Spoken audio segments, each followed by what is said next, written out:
This channel does not promote any violent, harmful, or illegal activities. All content provided by this channel is meant for an educational purpose only.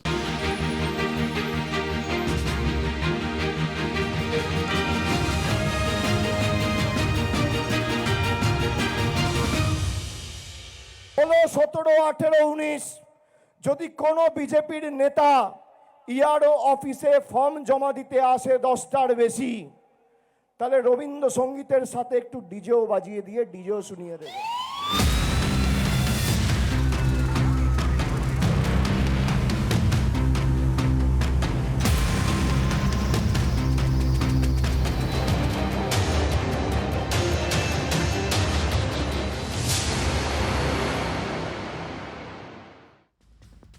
ছোটকাটার মাননীয় দর্শকবৃন্দ, কেমন DJ দেখলেন এবং শুনলেন? যারা শোনেননি, দেখেননি, এবার ভালো করে দেখুন। এসআইআরের শেষ বেলায় শান্তিপূর্ণভাবে ডিজে বাজাতে বলেছিলেন অভিষেক বন্দ্যোপাধ্যায়, অবশ্যই তার দলের কাডারদের, মানে দলের কর্মীদের উদ্দেশ্যে এই নির্দেশ ছিল, বিশেষ করে এই 16, 17, 18, 19 এই পর্বটায়। আজ সোমবার ছিল ভোটার তালিকায় নাম জোড়া বা বাদ দেওয়ার জন্য ফর্ম জমা দেওয়ার শেষ দিন।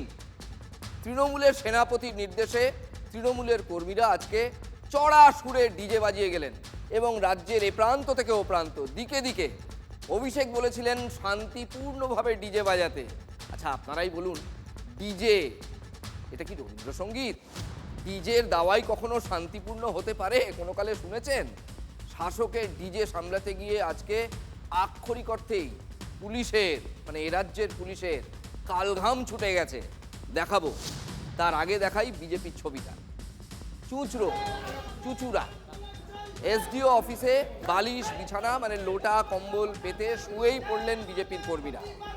আজ দুপুরে এখানে তুল কালাম কাণ্ড বেঁধে যায়। ঘড়িতে তখন ঠিক বেলা 12টা। চুচুড়ার তৃণমূল বিধায়ক অসিত মজুমদার, যিনি মাঝে মাঝেই নানা রকম নাটকীয় সব ঘটনা ঘটিয়ে থাকেন, তিনি আজকে যথারীতি সদল বলে মহকুমা শাসকের দফতরে হাজির। তারপর শুরু হয়ে যায় তৃণমূলের কর্মী সমর্থকদের হুজ্জতি।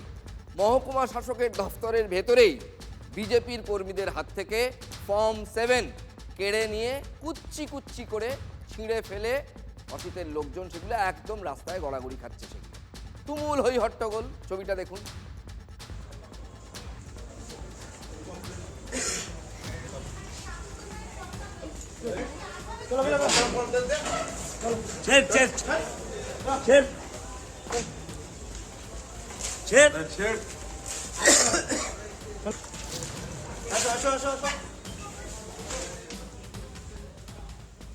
অসিত বাবু বললেন, বৈধ ভোটারদের নাম বাদ দেওয়ার চেষ্টা চলছে।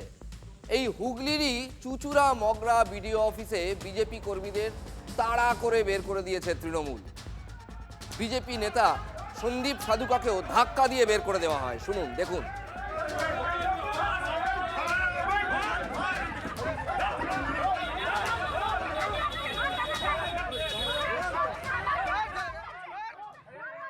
ইলেকশন কমিশন অফ ইন্ডিয়ার থেকে তাদের সাহায্য নিয়ে মানুষকে তো হয়রানি করছে। তার সঙ্গে কি করছে, হঠাৎ করে আজকে আমরা দেখি বেশ কিছু বিজেপির নেতৃত্ব তারা এই লাইনের মধ্যে ঢুকে বিভিন্ন রকমভাবে অরাজকতার সৃষ্টি করছে। আমার কাছে অনেক অভিযোগ ছিল যে আমার এই ফর্ম জমা নিচ্ছে না বা আমার এই কাগজ হচ্ছে না, তাদের নথিগুলো আমার দেখার একটা দরকার ছিল, তাই জন্য আমি ওখানে গেছিলাম আমাদের জনপ্রতিনিধির সাথে। তার জন্য আজকে ভিডিওতে আমাদের এরকমভাবে ধস্তাধস্তি করেছে, আমাদের দাদার গায়ে হাত দিয়েছে, এগুলো তো ঠিক না। মানুষকে বিভিন্ন রকমভাবে বিভ্রান্তিমূলক কথাবার্তা বলছে, মহিলাদের গায়ে টাচ করে বিভিন্ন রকম অরাজকতার সৃষ্টি করছে। সেই কারণে আমরা রুখে দাঁড়িয়েছি। নিরাপত্তার কোনো বালাই নেই, পুলিশ আমাদের চোখে পড়লো না। শুনলেন, বিজেপি অরাজকতার চেষ্টা করছিল বলেই তাড়া করে বের করে দিয়েছে, এটা তৃণমূলের দাবি। আচ্ছা, তৃণমূল যেটা আজকে দিনভর করেছে সেটা অরাজকতা নয়? অভিষেক বলেছিলেন, ঘোষিতভাবে তিনি প্রকাশ্যে বলেছিলেন যে ডিজে বাজিয়ে দিতে। তার মানেটা কি? উচ্ছ্বাস প্রকাশ করতে গিয়ে লাঠি ঝাঁটা কিচ্ছু বাদ যায়নি তৃণমূল কর্মীদের হাতে। আমরা নির্বাচন কমিশন সহ বিজেপিকে ঝাঁটা দিয়ে তাড়িয়ে দেব পশ্চিম বাংলা থেকে। একটা লোক এসে 10,000 ফর্ম জমা দিল, এইটা নেওয়া চলবে না, নাম বাদ দেওয়া চলবে না।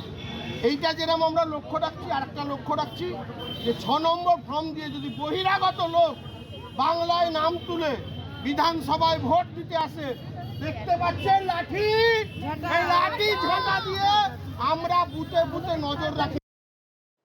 এই যে ফর্ম 7 এবং ফর্ম 6 আপনারা সবাই জানেন, একটু বোঝার সুবিধার জন্য আরেকবার মনে করিয়ে দিই। নাম জোড়ার জন্য, নাম তোলার জন্য ফর্ম 6 আর নাম বাদ দেওয়ার জন্য ফর্ম 7। কেউ অন্যত্র চলে গিয়েছেন, কেউ মারা গিয়েছেন, সেই সব নাম বাদ দেওয়ার জন্য আবেদন জানাতে হয় ওই ফর্ম ফিল আপ করে। অনলাইনেও করা যায়, ম্যানুয়ালিও করা যায়, হাতে হাতেও করা যায়।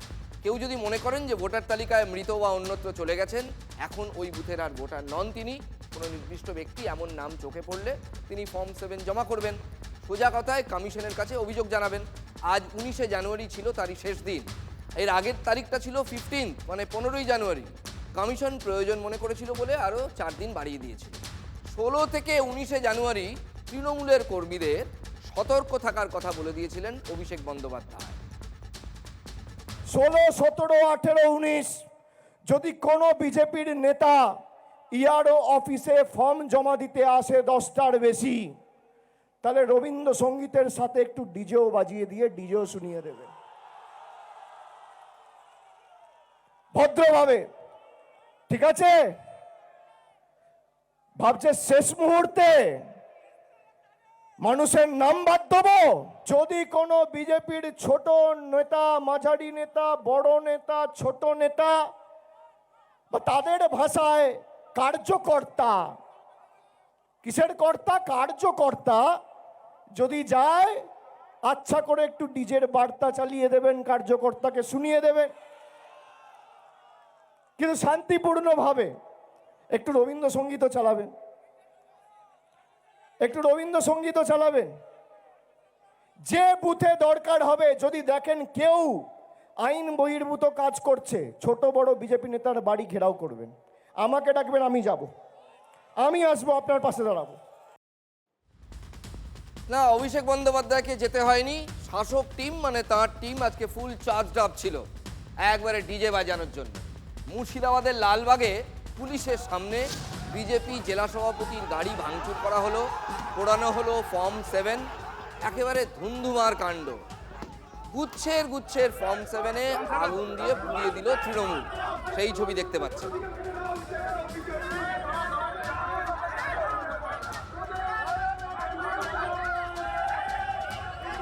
এই দেখুন কিরম তাল তাল ফর্ম 7 আগুন দিয়ে পুড়িয়ে দেওয়া হচ্ছে। এইটা হচ্ছে শান্তিপূর্ণ ডিজে, একেই বলে শান্তিপূর্ণ ডিজে। এভাবে এসআইআর এর নথি পোড়ানো যায়? আসানসোলের ছবি দেখাবো, সেখানেও এই একই ছবি দেখুন। কয়েকশো ফাইল, হাজারে হাজারে ফর্ম পুড়ে গেল। তৃণমূলের কথা অনুযায়ী গাড়িতে করে ফাইল এনেছিল বিজেপি।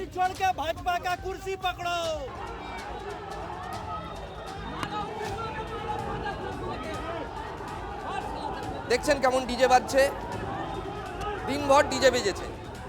শেষে শাসকের তাড়া খেয়ে বিজেপির লোকজন, যারা সংখ্যায় তুলনায় কম ছিল, তারা সেখান থেকে চলে যায়।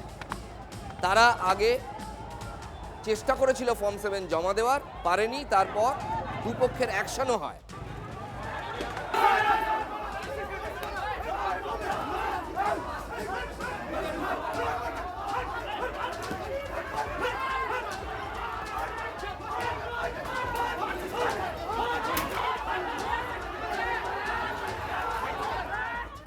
আজকে ফর্ম জমা দিতে দেওয়া হচ্ছে না, মারধর করা হয়েছে, হেকেল করা হয়েছে। মমতা ব্যানার্জি তার গুন্ডা বাহিনীকে দিয়ে এসআইআর স্তব্ধ করতে চাইছেন।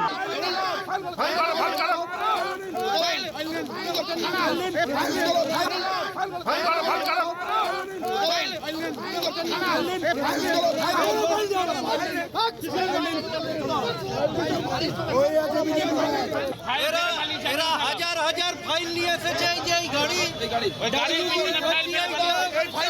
ফাইল পেলে পাঠিয়েছে। এই ফাইলটা ফেলে গেছে। এই ফাইলটা দেখুন কার আছে। ওরা যদি ভালো কাজ করবে ওদের বিএলএ2 দৌড়ে চলে গেল কেন? আপনারা কি আটকেছেন? আমরা প্রতিরোধ করছি। এই গাড়িটা ছেড়ে ভয় পালিয়ে গেছে। আমরা সকালবেলায় দেখতে পাই যে আজকে ফর্ম জমা দেওয়ার ফর্ম 7-এর শেষ দিনে বিজেপি একটি কালো গাড়িতে করে হাজার হাজার ফর্ম পেটিতে করে লুকিয়ে নিয়ে এসছে। এসআইআর যাতে পশ্চিমবঙ্গে না হয়, 12টা রাজ্যে হচ্ছে, কিন্তু পশ্চিমবঙ্গে এই গুন্ডা বাহিনীর দ্বারা দেখুন আজকে এসআইআর কে ইসি ইলেকশন কমিশনকে স্টেপ নিতে হবে। ফর্ম 7 আমরা কিভাবে জমা দেব? জ্বালিয়ে দেওয়া হয়েছে, ছিঁড়ে দেওয়া হয়েছে। আজকে অনুপ্রবেশকারী রোহিঙ্গা মৃত ভোটার, ডুপ্লিকেট ভোটার দ্বারা ইনি বছরের পর বছর জিতবেন, এটা তো হতে পারে না। এরকম ফাইল আছে, এই গাড়িটা আমরা আটকেছি, এই গাড়িটা মানুষকে কিছুতেই পারলো না এইভাবে। এটা ফর্ম 7 এর মাধ্যমে জোর করে ভোটের নাম বাদ দেওয়ার আজকে চক্রান্ত করেছে।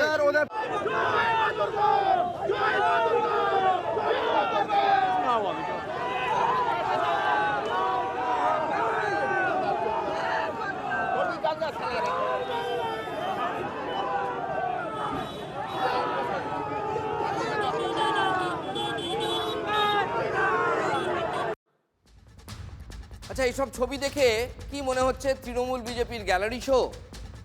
সন্দেহের চোখে অনেকে দেখছেন। আচ্ছা বলুন তো, বিজেপি তো জানতোই যে ফর্ম 6 এবং ফর্ম 7 জমা দেওয়ার শেষ দিন আজই, তাহলে আজকেই কেন হাজারে হাজারে ফর্ম নিয়ে একেবারে শেষ বেলার অপেক্ষায় ছিল তারা? অনলাইনেও তো এই ফর্ম জমা দেওয়া যায়, বিজেপি সেই সুযোগ গ্রহণ করলো না কেন? হাতে তো অনেকগুলো দিন পেয়েছিল বিজেপি। কথার কথা, রোজ একজন বিএলও তিনি 10টা করে ফর্ম জমা দিতে পারেন। সংখ্যাটা এই কদিনে কোথায় গিয়ে পৌঁছতো যদি এটাই চলতো, যদি বিএলওদের হাতে ফর্ম তুলে দিত বিজেপি? তাহলে কেন শেষ বেলা পর্যন্ত অপেক্ষা? এইদিকে বিজেপি কিন্তু আরেকটা বলছে, বিজেপি বলছে তারা প্রত্যেক দিনই চেষ্টা করছিল, রোজ তাদের বাধা পেতে হয়েছে। মাঝখানে একদিন মমতা বন্দ্যোপাধ্যায় তো প্রেস কনফারেন্স করে ফেললেন, এমনকি দুজনকে আটকও করা হয়েছিল যে তারা নাকি ভুলভাল নাম জমা দিচ্ছে, অর্থাৎ যারা বেঁচে আছে তাদের নাম জমা দিচ্ছে। কিন্তু এখানে একটা প্রশ্ন, কেউ বেঁচে আছে, আপনি একটা ফর্ম 7 তার নামটা দিয়ে দিলেন, সেই নাম কিন্তু বাদ যাবে না, সেটা অত্যন্ত দুষ্কর, সেই নাম বাদ যাওয়া অত্যন্ত কঠিন। কেউ বেঁচে থাকলে বিজেপিকে এটা প্রমাণ করতে হবে যে এই লোকটা হয় মারা গেছে কিংবা অন্যত্র চলে গেছে। শুধু ফর্ম 7 জমা দিলেই তো চলবে না, তাহলে এর পেছনে ডাল মে কুছ কালা হয়। শুধু আসানসোল নয়, দুর্গাপুরেও আজকে ব্যাপক বিশৃঙ্খলা হয়েছে। বিজেপি কর্মীদের লাঠি পেটা করেছে তৃণমূল, অভিযোগ সেই রকম।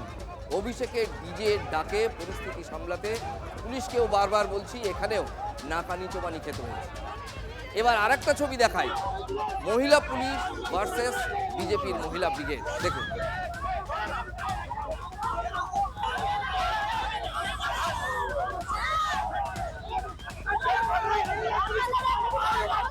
দফায় দফায় অশান্তি, জাতীয় সড়ক অবরোধ করে বিজেপি।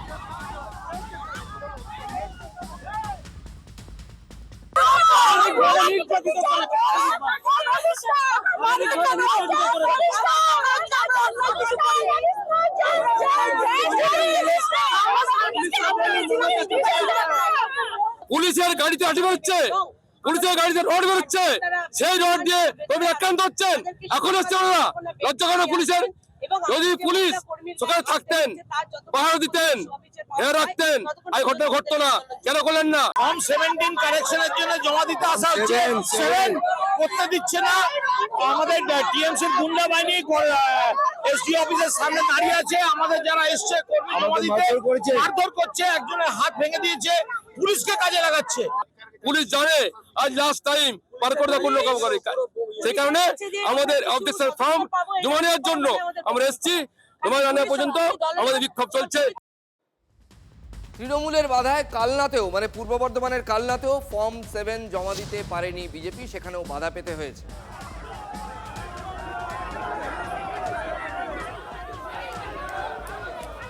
নিজেরা একবারে সাতগাঁট করে বিজেপির কার্যকর্তাদের, আমাদের যারা কার্যকর্তারা ফর্ম 7 জমা দিতে যাচ্ছিল তাদের রাস্তাতে আটকালো।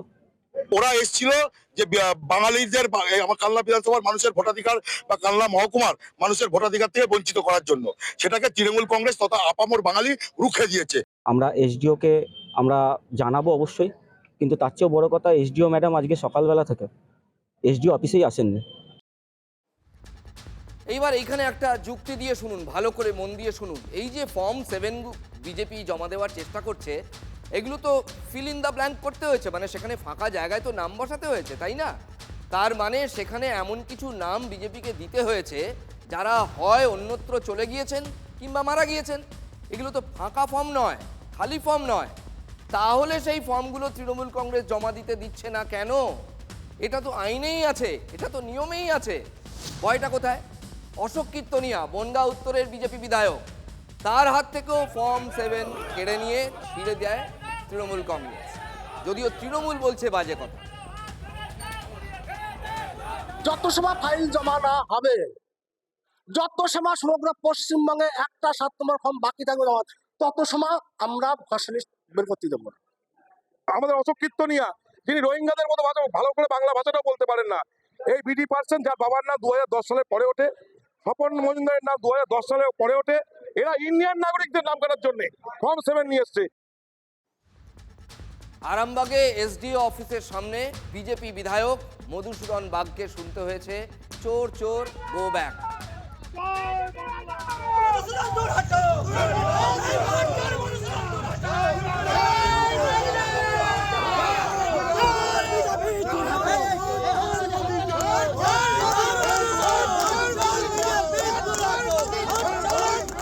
আপনি আমার বিরুদ্ধে অভিযোগ জানাতে পারেন, আমি আপনার বিরুদ্ধে অভিযোগ জানাতে পারি। এই অভিযোগকে বিচার করবার জন্য নির্বাচন কমিশন রয়েছে, তাহলে মানুষের যে অভিযোগটা কেন নেবেন না? আরামবাগ ব্লকে প্রত্যেকটা মানুষকে হিয়ারিং এর নাম করে ডাকছে, ডেকে লিস্ট থেকে বাদ দিচ্ছে। এবং আজকে এসডিও অফিসের সামনে যেভাবে একজন বিধায়ক যদি নিরাপত্তা না পান, যদি তিনি এরকম বিক্ষোভের সম্মুখীন হন, তাহলে আমার আরামবাগ বিধানসভার যারা আছেন, যারা ফর্ম 6 ফর্ম 7 জমা দিতে আসবেন, তাদের অবস্থাটা কি হবে সেটা আপনারা খবর করুন। বাবু চশমার কাঁচটা পরিবর্তন করুন। উনি বাংলা ল অ্যান্ড অর্ডার ঠিক ভালো করে বুঝতে পারছেন না। উনি বিহারে যান, উত্তরপ্রদেশে যান, গিয়ে ঘুরে দেখে আসুন ল অ্যান্ড অর্ডার কী চলে, শোষণ কাকে বলে। বাংলায় গণতন্ত্র বিরাজ করছে, পুলিশ প্রশাসন সুষ্ঠু প্রশাসন ব্যবস্থা করেছে। তৃণমূল গণতন্ত্র এবং সুষ্ঠু প্রশাসনের কথা বলছে, মানে গুড গভর্নেন্স এক কথায়। তা তো বলবেই। সেনাপতির নির্দেশে তৃণমূল ডিজে বাজিয়েছে সারাদিন ধরে, পুলিশ বাধা দেবে? হ্যাঁ দিয়েছে, কোথাও কোথাও দেওয়ার চেষ্টা করেছে। তা ছিঁড়ি দেখুন, মালদার হরিশ্চন্দ্রপুরে তৃণমূল কর্মীদের নিয়ন্ত্রণে যেটুকু না করলেই নয় সেইটুকু অবশ্যই করার চেষ্টা করেছে পুলিশ।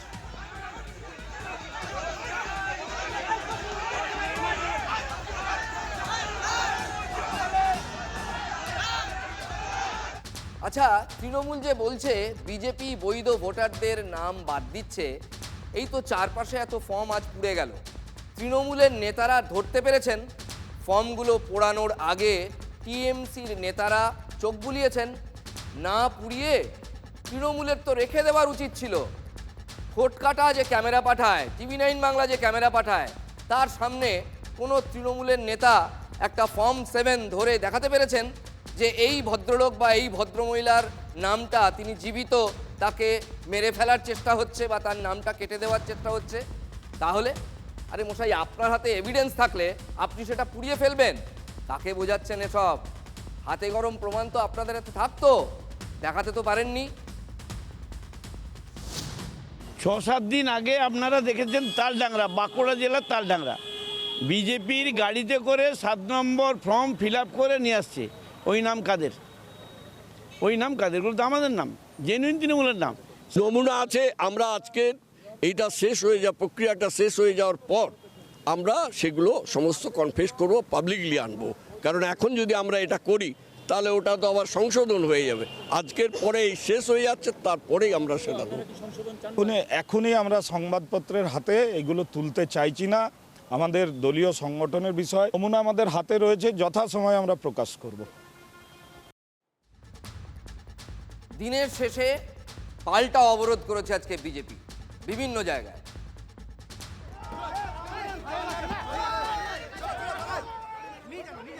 মমতা বন্দ্যোপাধ্যায়, অভিষেক বন্দ্যোপাধ্যায় তাদের প্রত্যক্ষ মদতে, প্রত্যক্ষ প্ররোচনায় বিভিন্ন জেলায় তৃণমূলের বিধায়ক, তৃণমূলের বিভিন্ন জেলার সভাধিপতি, তারা দফায় দফায় গণতন্ত্রের ওপর আক্রমণ করেছেন।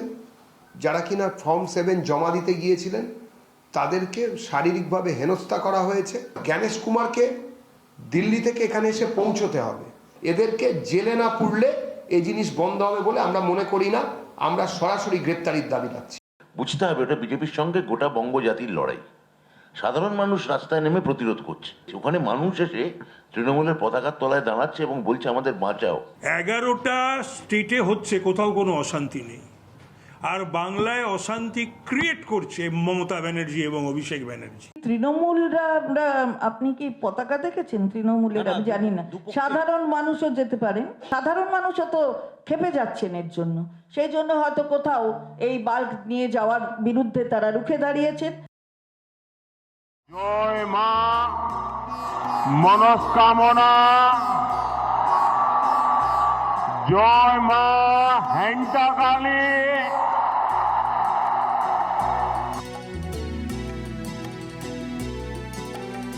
মালদার এই পবিত্র ভূমিকে আমার আন্তরিক প্রণাম।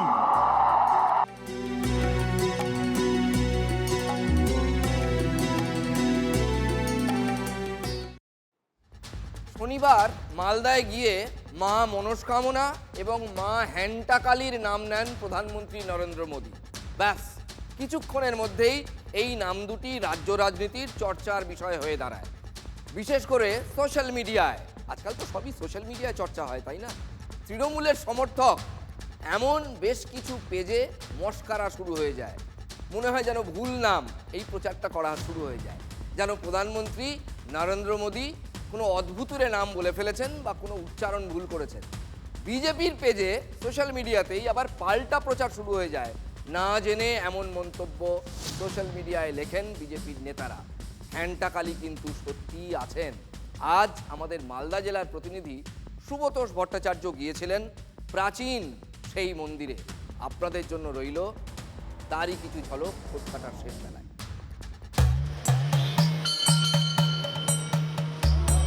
সোনালী মুখের মাতৃ প্রতিমা মা হ্যান্টাকালী। স্বয়ং প্রধানমন্ত্রী নরেন্দ্র মোদী তার বক্তব্যের শুরুতে যে মা কালীর কথা উল্লেখ করেছিলেন, আমি দাঁড়িয়ে রয়েছি সেই হ্যান্টাকালী মন্দিরে।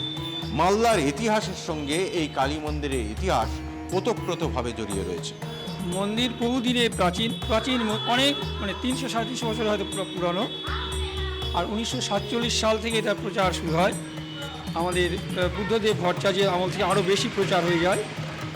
লক্ষ লক্ষ মানুষের আস্থা, ভক্তি, বিশ্বাস এই মন্দিরকে ঘিরে। এই মন্দিরে দীর্ঘদিন ধরে পূজা চলছে এবং দেশ বিদেশের বহু ভক্ত এখানে আসে। প্রত্যেক অমাবস্যায় মায়ের সম্পূর্ণরূপে পূজা হয়। বিভিন্ন রাজনৈতিক দলের নেতারা যখন ভোটের প্রার্থী হন তখন এখানে এসে পুজো দিয়ে যান। সেই মন্দিরের কথাই উল্লেখ করেছেন নরেন্দ্র মোদী। আমরা প্রচণ্ড খুশি, আমাদের প্রত্যেকে গোটা মালদাবাসী আমরা খুশি, খুবই আনন্দিত আমরা। মন্দিরটা হওয়ার জন্য এই মোড়টার নাম হচ্ছে হ্যান্টাকালী মোড়। আর এখানে প্রচুর ব্যবসা বাণিজ্য যা হয় এই মন্দিরের উপরে নির্ভর করেই। একদিকে যেমন কিছু মানুষ কটাক্ষ করছে বিষয়টা নিয়ে, তখন কিন্তু সমস্ত রাজনৈতিক দলের বহু নেতা নেত্রী কিন্তু খুশি হচ্ছেন। হ্যান্টাকালী এবং মনস্কামনা দুটো মন্দিরই 300 বছরের বেশি পুরনো, প্রাচীন বলা ভালো। মনস্কামনা মন্দিরের মধ্যে আগে সুড়ঙ্গ পথ ছিল, পাশেই বইত মহানন্দা নদী। হ্যান্টাকালী মন্দিরের জন্যই মালদায় হ্যান্টাকালী মোড়, আর মনস্কামনা মন্দিরের নামেই রাস্তা আছে মনস্কামনা রোড। সেই দুই মন্দিরের নাম উল্লেখ করেছেন প্রধানমন্ত্রী নরেন্দ্র মোদী, যা নিয়ে রাজনীতিতে জোর শোরগোল শুরু হয়ে গিয়েছে। জয় মা মনস্কামনা, জয় মা হ্যান্টাকালী। মালদার এই পবিত্র ভূমিকে আমার আন্তরিক প্রণাম। প্রধানমন্ত্রী বলেছে আমাদের নিশ্চয়ই ভালো লাগছে, তবে একটা জিনিস কি, প্রধানমন্ত্রী তো আর হ্যান্টাকালীর নামটা জানেন না, নিশ্চয়ই কেউ দিয়েছে, নিশ্চয়ই কেউ দিয়েছে। ধার্মিক ব্যাপার, ধর্ম নিয়ে রাজনীতি করাটা তো একটা দল তো ধর্ম নিয়ে রাজনীতি করছেই। হ্যাঁ, হ্যান্টাকালী এবং মা মনস্কামনা দুটো মন্দির মালদা শহরের মধ্যে অবস্থিত। কিন্তু যদি ঐতিহাসিক গুরুত্ব দিয়ে বলেন তাহলে মা জহরার নামটা উল্লেখ করা উচিত ছিল। মালদা জেলার যে ঐতিহ্য এবং তার যে ঐতিহ্যময় দেবী, তাদের কথাই তিনি বলবেন। সেই সত্যিই তিনি মনস্কামনার কথা বলেছেন এবং হ্যান্ডাগালির কথা বলেছেন। বিজেপি নেতৃত্ব, প্রধানমন্ত্রী থেকে অমিত শাহ থেকে আরও যারা নেতৃত্ব রয়েছেন, তারা বাঙালি এবং বাঙালির নাম নিয়ে উচ্চারণে তাদের এত ভুলভাল বলেন, সেই জন্য হয়তো এটা এসেছে। যে ওনাদের যিনি মুখ্যমন্ত্রী আছেন, তিনি ভুলভাল সরস্বতী পূজার মন্ত্র উচ্চারণ করছেন, তিনি দুর্গাপূজার মন্ত্র উচ্চারণ করছেন ভুল করে, কখন চণ্ডী পড়ছেন, কখন কি নাটক করছেন।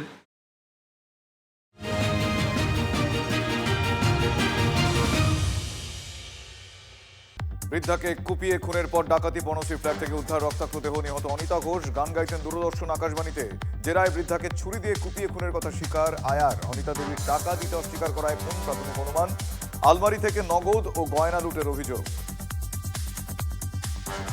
বসিরহাটের মাটিয়ায় কলেজ ছাত্রর রহস্য মৃত্যু ঘিরে তুলকালাম। তৃণমূলের উপপ্রধানের বাড়ি ভাঙচুর, গাড়িতে আগুন। 4 দিন নিখোঁজ থাকার পর ডোবা থেকে উদ্ধার কলেজ ছাত্র রিয়াজ মণ্ডলের দেহ। একাধিক আঘাতের চিহ্ন রয়েছে রিয়াজের দেহে। পুলিশ 2 জনকে আটক করলেও উপপ্রধান তাদের ছাড়িয়ে আনেন বলে অভিযোগ। যুবভারতী কাণ্ডে জামিন পেলেন শতদ্রু দত্ত। 10,000 টাকার বন্ডে শতদ্রু দত্ত জামিন মঞ্জুর করল বিধাননগর আদালত। আগামীকাল ছাড়া পাবেন শতদ্রু। জামিন পেলেও এখনই কলকাতার বাইরে যেতে পারবেন না তিনি। শতদ্রু দত্তকে সব নথি জমা রাখার নির্দেশ আদালতের।